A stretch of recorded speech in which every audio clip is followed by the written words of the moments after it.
Hello, I'm Mark. I'm Casey. And I'm Patrick.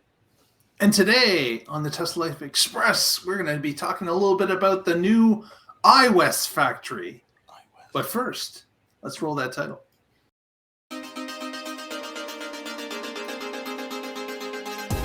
You're watching the Tesla Life Express. Hey everyone, thanks so much for joining us today. Going to talk a little bit about IWES, and of course I got this from our good friend Brian White at Futuraza, and I can explain as to why I am calling it the IWES.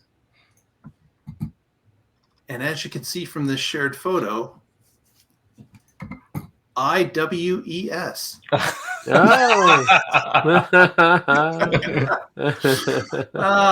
So we wanted to do a little bit of update on Tesla's semi factory that is being built currently right beside the Giga Nevada.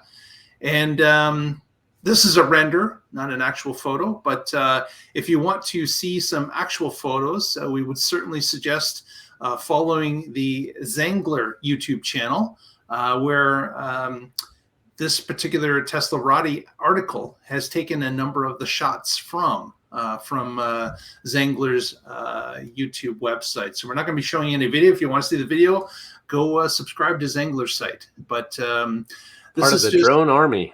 That's right. Squad. But it is interesting to see that there's been a lot of progress that has gone on here. As for the building's footprint, it looks to be about maybe 4/5 or 4/6 of the way done when it comes to the building footprint. Not obviously on the inside or the completion of the building, but at least the footprint is about 4/6 or 4/5 of the way done, based on what we can see from the air.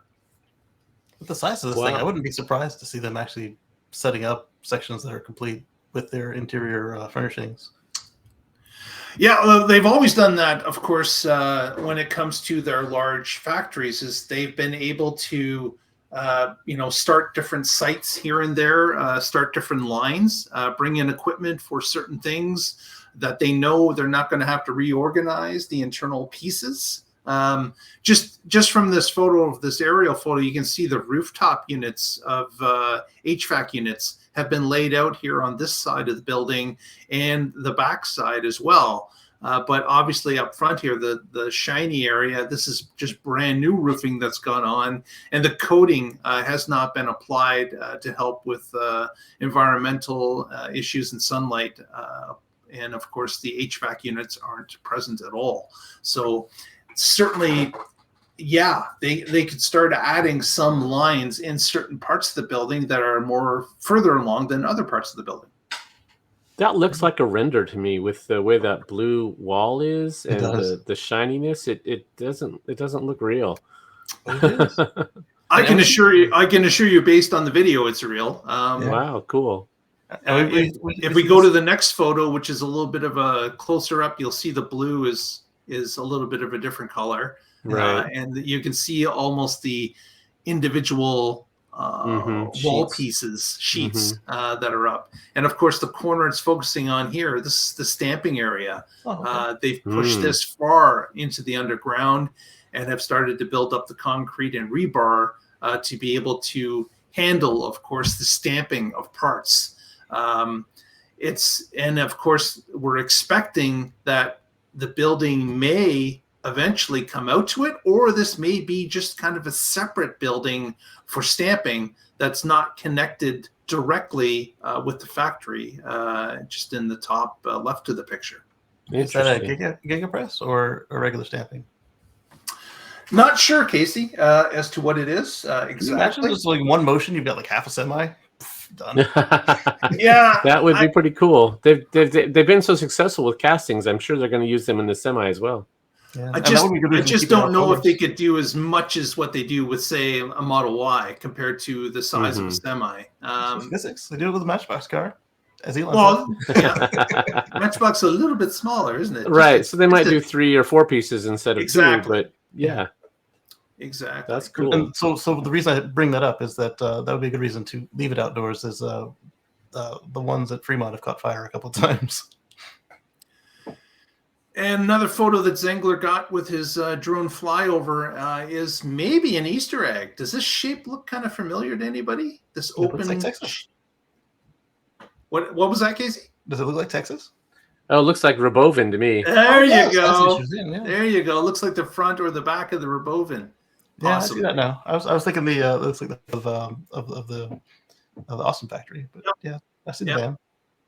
Also, well, of course, we saw Cybertrucks everywhere we looked when we were watching the building of Giga Texas. But yes. This could very well be a bit of an Easter egg. Maybe a Rabovin will be made here. It makes sense if you're making trucks. It does. Why not make a bus too? Right. If it shares parts and if it's similar volume, that might be the right place for it. Yeah. Make the cab out of Austin. Make the bus out of the semi factory. Exactly. You're going to need big doors to drive semi trucks and robo vans out of. So yeah, and look at the construction equipment. These are not small vehicles, right? Compared to the size of the door openings here. And there are a couple of large door openings in the video on other sides of the building as well. Certainly, there's the normal trailer backup spots for unloading of cargo, but there are also some very large doors that certainly look like they'll be handling large vehicles coming in and out. Well, that's true, though, because the Robo van that we saw at the We Robot event that we watched live with our live stream, it was sold as a 22 passenger van, but it was really a what was it, 14, 17? 16 seated, I think. Right. In some standing. Right. So that was the short one. So the long one is going to be longer and bigger. And it would only make sense to put it in here. Here's a shot of the corner of the factory that the shiny steel roof had just been applied. Oh. And you can also see that they've dropped these curtains in place in the corner, probably, again, for environmental conditions, keeping dust from blowing around as maybe they're applying the concrete to the flooring. And they're wanting to keeping the blowing around particulates down to a minimum when the winds kick up in the desert.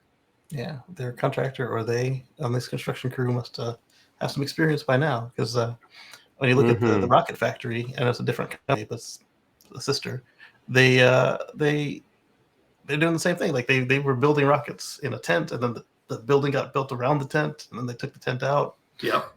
Yeah. Yeah, we were just looking at the Redwood factory a few episodes ago about how fast that is being built as well. My understanding is the semi factory is not scheduled to open until March of 2026. Oh, so that's correct. This might be ahead of schedule. Yeah, so ground was broken last January, so it has been a year. And you're right, they're not expecting production until the end of the year into 2026. So yeah, it does look a little bit further along than I would expect. March being more than a year away, I'd be thinking that they'd be able to do something with at least some of the production before that point, because a lot of the building looks, at least the shell is complete. And of course, it's tougher to get those drones in through those curtains, so we're really not going to know. That's the real reason the curtains are up. It's not about dust at all. It's to keep Ziegler out. Yeah, they're drone nets. That's what they are. Yeah, but it's too bad that they can't leave like one portal open, so you could just kind of buzz through and then out the south side or something. Right. I'm going to put something back on the screen here. So looking at the factory here, we have the IWES, right? But look right there. What is that, right? That is Giga Nevada. Yes, it is. The same backyard. So right now, the pilot production of Tesla Semi is in this building. And they'll have to obviously move the lines over here and get fired up. But now they probably won't move the lines, Casey. They'll just build new lines. Right. They have Placato Road and just keep making them there, and then also make another copy. Or they move one and then they move the other after the other one's up and running. So I'm still predicting this is the year of the Semi because of how quickly this thing is coming along, and they've got battery capacity coming online. And like I said, the only reason I think this could change is not really change, but one thing I think could change is the volume. Is it going to be a trickle and then exploding to a roar, or is it going to be just ramping up like Giga Shanghai surprised us 7 months till they built it, and then another just spitting them out, and then the same with Megapack Shanghai, just 7 months, and there it was. So yeah, it's gonna be exciting. Definitely going to be keeping our eye on it, and we know that Zengler will have the eye in the sky and help us all see what's happening, and we certainly appreciate his drone pilot abilities as this year continues along. Oh, yes. With that, any shout-outs, Casey? Yeah. Catch us on Wednesday for the Tesla Life Live. Same time, same place. And Patrick?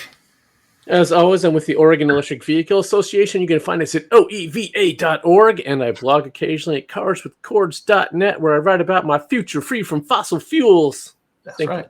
you. Follow us all on X. We've got our handles here. The ad handles are Mm-hmm. all of our X's. Follow us there.